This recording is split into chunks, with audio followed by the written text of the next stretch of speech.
Direktorat Jenderal Pajak itu ternyata mempunyai latar belakang. Kenapa PR 03 ini harus dilaksanakan, dilakukan. Yang pertama itu adalah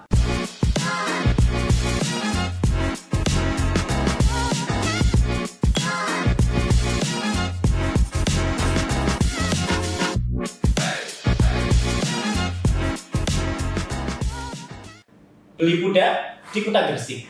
Yuk ngobrol asik bareng podcast 636 inspiratif dan solutif. Kawan pajak sekalian, kita ketemu lagi di acara kesayangan kita yang selalu membahas isu-isu hangat dalam ranah perpajakan. Nah, udah lama sekali nih Mas ya kita nggak menyapa wajib pajak ini ya. Pada kesempatan kali ini kita mau ngobrol apa ini Mas? Oh ya, sebelumnya saya ingin memperkenalkan diri dulu ya. Nanti kita akan ditemani oleh dua orang ahli dari KPP Madya Gresik. Di sebelah kiri saya Sugianto, asisten penyuluh pajak. Dan sebelah kanan saya.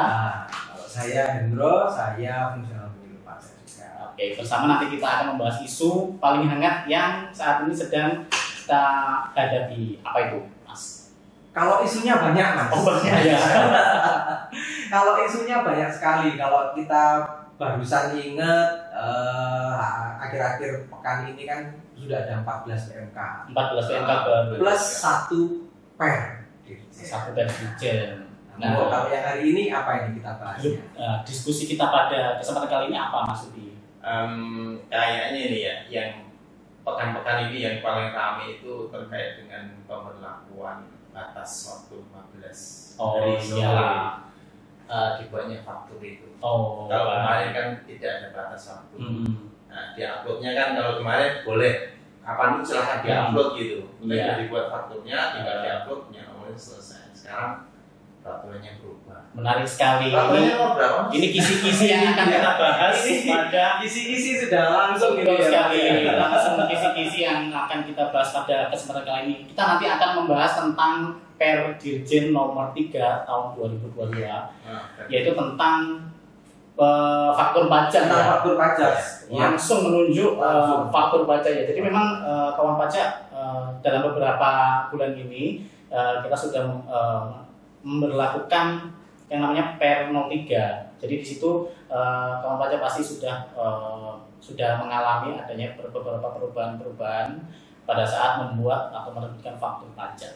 Ya. Nah, nanti pada kesempatan kali ini kita akan ngobrol bareng ya. Iya, ngobrol bareng. Masalah-masalah apa yang dialami dan solusi-solusinya. Betul. Mungkin wajib pajak itu kan pada saat ini kan belum begitu tahu ya, atau baru tahu sebagian. Tidak semuanya tapi. Iya. Pada kesempatan kali ini kita akan coba untuk kupas tuntas apa yang ada di Per 03, beserta nanti kita akan ngasih semacam kisi-kisi atau kira-kira apa sih yang kendala-kendala yang dihadapi oleh wajib pajak yang dilakukannya Per 03 ini. Saya rasa sih kita itu kan penyuluh kan Mas ya. Betul. Nah, kita itu kan setiap hari menghadapi pertanyaan wajib pajak dan beragam sekali pertanyaannya. Nah, apalagi dengan aturan baru ini, dan aturan ini sudah berjalan kan gitu kan. Nah, tentunya kita bisa saling berbagi gitu ya, sharing. Apa sih yang dialami sama wajib pajak sih akhir-akhir ini gitu kan. Nah, coba kita yang awal dulu itu kira-kira apa Mas dari Per 03 itu? Oh iya, dari Per 03 ini sebetulnya kalau kita mau kupas semuanya, ternyata ada banyak perubahan dan penambahan ya, sekali ya.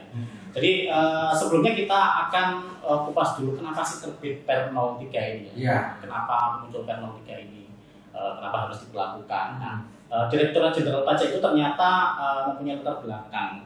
Kenapa Per 03 ini harus dilaksanakan, dilakukan. Yang pertama itu adalah bahwa memang era sekarang ini sudah mulai menanggalkan yang namanya era kertas ya, kira-kira era kertas sekarang berarti namanya apa? Digital gitu. Era digital lah. Nah, paperless. Beberapa aturan yang mengatur tentang faktur pajak dan penerbitan, pembuatan dan segala macamnya itu ternyata masih menggunakan aturan-aturan yang base-nya menggunakan kertas dan manual. betul dan manual. Kemudian kita tahu sendiri bahwa faktur pajak itu kan memiliki banyak regulasi ya, dan ternyata saling tumpang tindih gitu kan.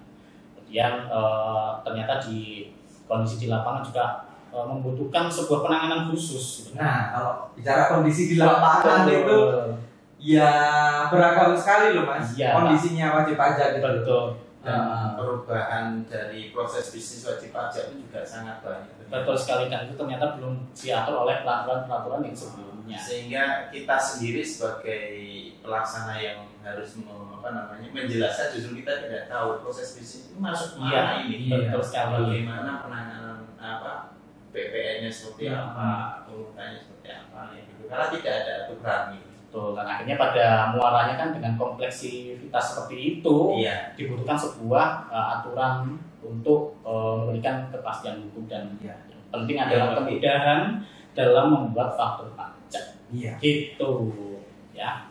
Menurut Mas Subi dan Mas Muke sendiri, kalau kita bicarakan kemudahan dengan Mas WP ini apa ada yang mengalami kesulitan? Nah, ini Mas Subi nih biasanya. Jadi Mas Subi ini adalah pakar e-faktur, kalau baca ya, pakar e-faktur kami. Mas Subianto ini lebih tepatnya adalah suhu kami ya. Suhu.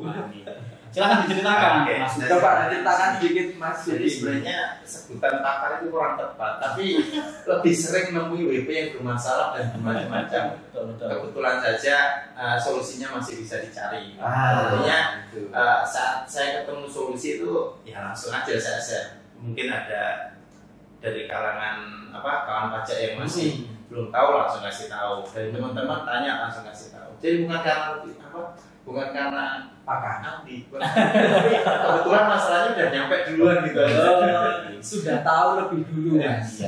Jadi kemungkinan ada rekan-rekan dari wajib pajak yang sudah mengalami masalah A tetapi belum mengalami masalah B.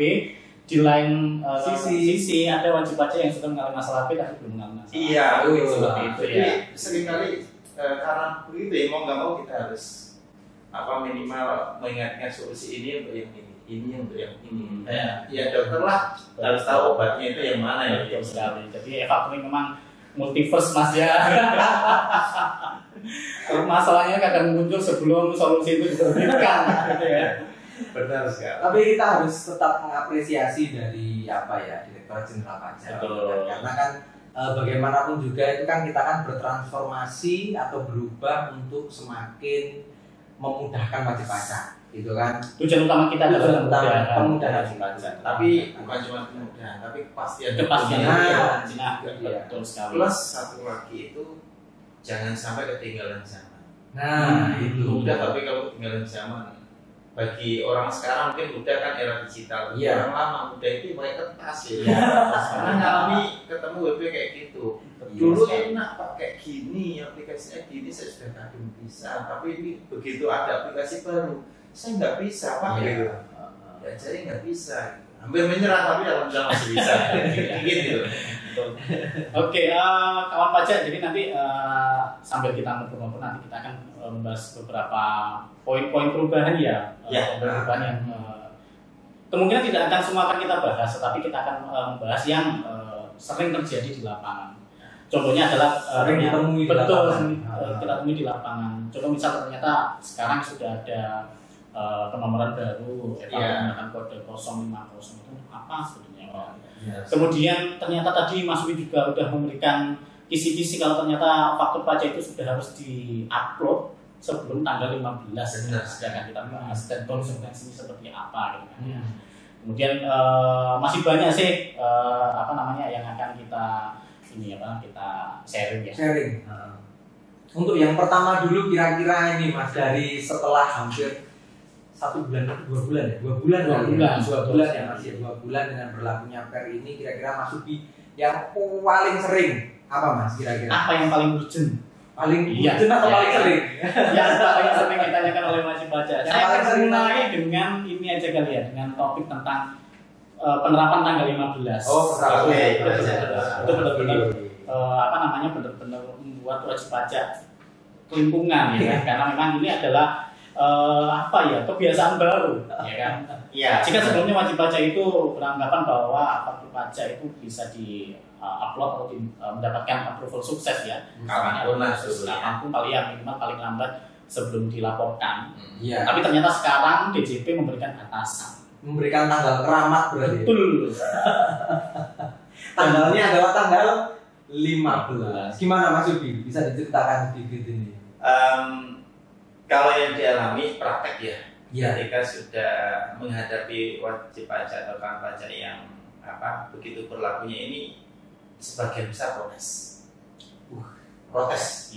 Pak, ini kenapa sih kayak gini? Betul. Kan saya nggak mungkin upload sampai tanggal 15 bulan berikutnya, karena biasanya nunggu faktur itu dibuat, selesai transaksi faktur baru dibuat, memang ada invoice.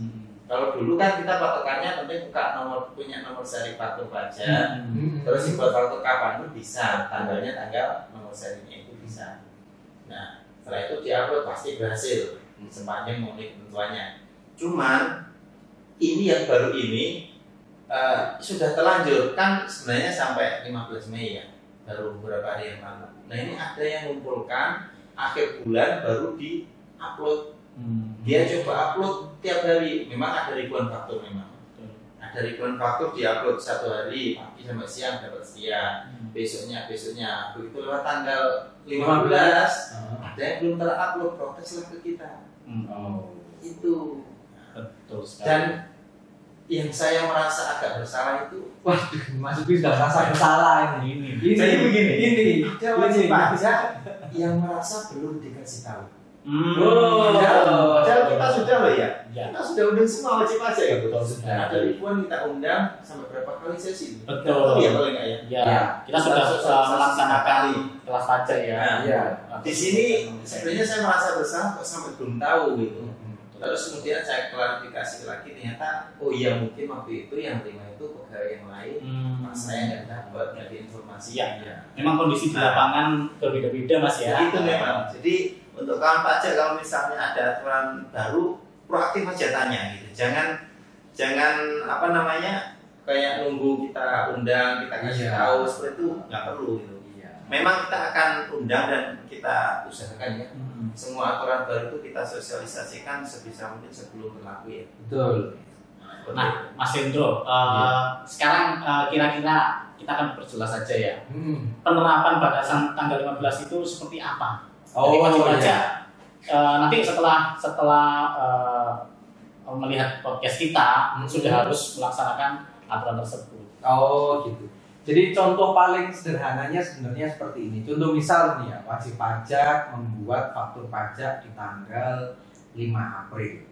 Contohnya adalah pembuatan faktur pajak di bulan. Ini membuat dulu ya Mas ya. Membuat di aplikasi e-faktur pada tanggal 5 April. Seperti itu. Setelah selesai dibuat, itu kan wajib pajak masih harus melakukan satu langkah lagi. Namanya adalah mengupload atau apa yang namanya itu ya. Mengupload untuk mendapatkan approval. Nah, itu kan langkah yang terakhir gitu kan. Nah, ketika wajib pajak itu tidak melakukan upload atau mendapatkan approval itu sampai dengan tanggal 15 Mei gitu kan, 15 hari satu bulan berikutnya 15 Mei, maka faktur pajak yang sudah dibuat ini maka tidak bisa di-upload gitu. Di-reject secara sistem ya. Jadi notifikasinya itu reject karena upload faktur sudah melewati tanggal. Iya, saya sampai hafal kodenya satu. Jadi kalau kawan pajak atau orang wajib pajak mendapati ketika upload itu kodenya 1041 itu berarti batas. Itu berarti terlambat.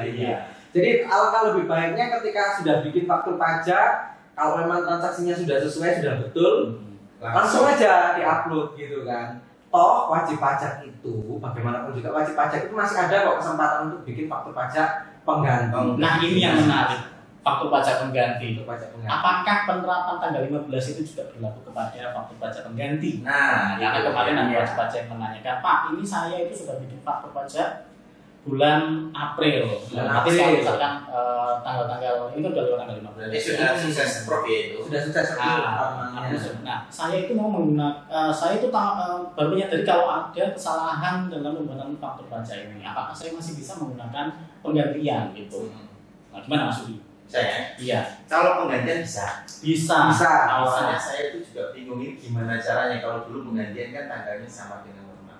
Oh, Dulu kan gitu ya. Dulu berarti tanggal faktur pajak pengganti itu sama dengan tanggal faktur pajak normal. Iya. Sebelumnya Bisa, ya. Sebelum PEN 03 ini. Sebelum kalau gitu berlakunya PEN 03 itu dibuat faktur pajak pengganti dengan masa pajak yang sama dengan normalnya, cuman tanggal faktur pajak penggantinya tanggal saat dibuat fakturnya itu. Oh, jadi kodenya nanti kode 011 ya? Iya, 011. Kemudian masa pajaknya, contohnya tadi April ya. April. Kemudian menggunakan penggantian sekarang nih, misalkan berarti tertanggal sekarang 25 Mei Mei 2022. Tapi masanya kan dia nggak bisa dirubah tuh masanya. Iya. Kan ikut normal. Oh, tanggalnya gitu. saja yang dirubah. Dan itu harus nanti harus diupload maksimal tanggal 15 Juni. 15 Juni karena Sama mengikuti bulannya, ketentuan tanggal pembuatan faktur pajak Iya. itu ya. Iya. Oh, iya. Dan ini masih banyak yang bertanya sampai dengan tadi baru. Sampai dengan hari ini. Makanya kawan pajak atau wajib pajak ini dicatat benar-benar tanggal keramatnya tanggal 15 gitu ya. Benar sekali. Baik faktur pajak normal maupun faktur pajak pengganti jangan sampai telat. Betul. Gitu. Jadi nanti kawan-kawan pajak harus aware ya, ketika nanti bikin faktur pajak harus dilihat tanggal penerbitan faktur pajaknya tanggal berapa. Iya. Ya kan? Setelah itu baru dihitung 15 hari setelah masa pajak terakhir. Kalau saya pernah ngomong kayak gini ke WP. Pak, Bu, kalau misalnya seandainya nih habis buat faktur pajak langsung di-approve, bisa nggak? Bisa Pak. Terus kenapa ditunda? Ya biar bareng yang lain gitu. Kalau saya sih penting langsung aja begitu dibuat. Kalau nggak ada yang perlu ditunggu lagi ya langsung aja di-approve hari itu juga. Betul. Kenapa itu? Gimana ada ketentuannya Mas? Ketentuannya Misalnya tanggal fakturnya dibuat tanggal hari ini, lalu di-approve 3 hari kemudian, itu sudah terlambat namanya. Terlambat membuat faktur. Ini terkait dengan ini ya saat terhutangnya PPN. Iya, benar. Oh iya, betul. Jadi tanggal approve itu dijadikan batas untuk lihat yaitu terlambat gak sih membuat fakturnya. Kalau misal dibuat hari ini, 3 hari baru di approve, itu sepertinya terlambat. Itu jadi dikenai sanksi pasal 14. Pasal 14. Iya. Sambil mengingat-ingat ya saat terhutang PPN. Jadi kawan pajak kita tahu bersama kalau aturan di Direktorat Jenderal Pajak itu kan cukup banyak kan dinamis ya. Untuk akhir-akhir ini sangat dinamis sekali ya Mas ya. Apalagi banyak yang berubah apalagi dengan adanya tambahan undang-undang HPP. Jadi kita sambil mengingat sambil berdiskusi gitu kan ya. Kalau dari setelah dilakukan faktur pajak pengganti berarti wajib pajak itu punya kewajiban untuk membuat SPT masa pembetulan. Benar, sama Mas ya. Masih sama ya. Oke, gitu. Oke, sekali. Oke. Ini pokok bahasan yang pertama tanggal 15. Tanggal 15. Kestus ya. Kestus tanggal 15. Oh, belum. Mas Hendra bisa menjelaskan. Gimana? Kalau misalnya nih sampai tanggal 15 belum di-approve, kan efeknya apa Mas itu? Saya tuh dari kemarin bingung menjelaskan. Benar-benar buat kalimat-kalimat yang tidak menyinggung gitu. Waduh. Jadi kalau sesuai dengan ketentuannya itu apabila wajib pajak itu tidak berhasil approve, maka yang pertama itu pasti bukan faktur pajak. Jadi tidak dianggap sebagai faktur pajak seperti itu. Dianggap juga sebagai terlambat seperti itu. Kalau terkait dengan sanksinya ada pasal 14 ayat 4 Undang-Undang PPN di situ. Sanksinya sepanjang yang saya ingat itu 2% kalikan DPP seperti itu. Masih Jadi, sama ya? Masih sama. Jadi sebisa mungkin ini kan hal administratif yang sebenarnya kalau boleh dibilang bisa dihindari atau mungkin dibilang tricky gitu ya. Apa maksudnya bisa dikendalikan gitu kan. Jadi begitu bikin udah langsung diupload aja gitu. Nggak usah nunggu. Kalau memang sudah yakin sudah langsung diupload aja. Langsung mendapatkan approval. Atau nanti bisa diganti seperti itu. Nah, itu sih. Siap. Ya kalau udah lewat gimana itu? Kalau udah lewat, Ini saya menyuarakan pertanyaan. kalau sudah lewat. Jadi gini, jadi kita harus pahami dulu kapan terutang PPN ya. Iya. Artinya kan pada saat kapan sih faktur pajak itu harus kita buat kan. Berarti kan artinya kan kita korelasikan dengan saat terutangnya PPN. Nah itu kan ada beberapa poin ya. Yang pertama adalah saat terutangnya PPN itu adalah pada saat penyerahan BKP. Ya. Artinya kan pada saat itu surat jalan sudah terbit tanggal 30 April, 30 April. Berarti kan faktur pajak ini harus tertanggal 30 April. Dengan seperti itu kan ya. Artinya kan pada saat membuat faktur pajak 30 April ya harus diupload 30 April. Maksimal tanggal 15. Maksimal tanggal 15. Kemudian ya. ini sudah melewati tanggal 15. Berarti kan faktur ini kan tidak bisa digunakan. Tidak bisa digunakan. Ya kan? Faktur DJP menganggap itu bukan faktur pajak. Berarti kan harus membuat faktur pajak lagi Yang baru. yang konsekuensinya adalah tanggalnya tidak sama dengan tanggal surat jalan. Seperti itu. Oke, kawan pajak sekalian, seru sekali pembahasan kita tentang e-faktur PL03 ini ya. Iya. Tadi kan kita jelaskan bahwa e-faktur ini multiverse-nya itu sangat luas. Jadi nanti tapi tentu saja ada waktu yang membatasi kita. Nanti selanjutnya kita akan membahas topik yang masih terutama di PL03. Apa itu Mas Ubi? Kayaknya nanti enaknya terkait dengan kode transaksi yang baru. Kode transaksi baru. Bukan cuma bagi kawan pajak, bagi kita juga baru. Yaitu yang kode transaksi 050. Oke. Nanti ada bahasan lain. Siap. Gak lama ya. Bentar Ya. lagi ya. Oke, kita akan tag lagi. Oke, kawan pajak sekalian, pantengin terus podcast 636 untuk mendapatkan informasi terbaru tentang perpajakan. Gitu aja Mas. Ya. Saya Mas Bumis. Saya Hendro Yuwono. Dan saya Subianto. Naik pesawat ke Banjarbaru. Cakep. Pajak kuat Indonesia Maju. Oke.